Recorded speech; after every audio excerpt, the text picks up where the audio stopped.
Hai, have a nice day. So, ini adalah pemasangan dekat pucung lah. So, kita dah siap pasang tapi belum sepenuhnya.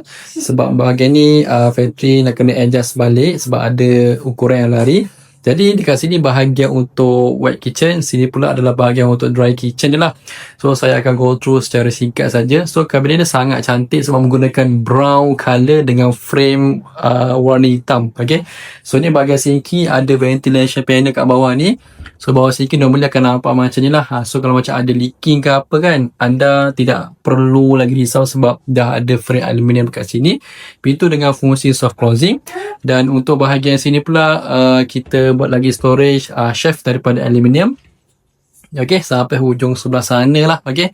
Dan kemudian untuk bahagian sini pula adanya ventilation panel sebab dekat bahagian sini adanya gas tray dia. Alright.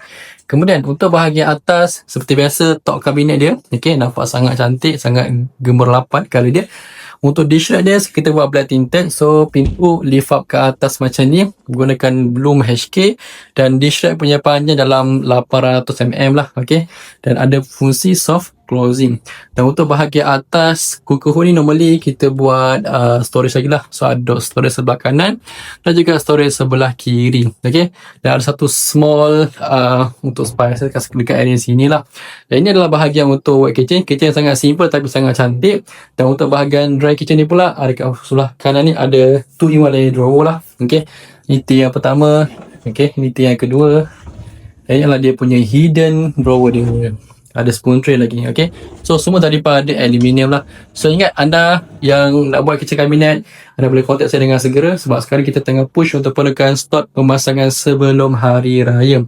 Jadi kenapa owner kita kali ni menggunakan kabinet aluminium, sebab rumah ni pernah terkena serangan aneh-aneh lah. Jadi kalau anda nak gunakan kitchen cabinet aluminium, anda tidak perlu lagi risau serangan aneh-aneh dan juga kabinet kembang disebabkan oleh air. Itu saja daripada saya. Have a good day. Bye.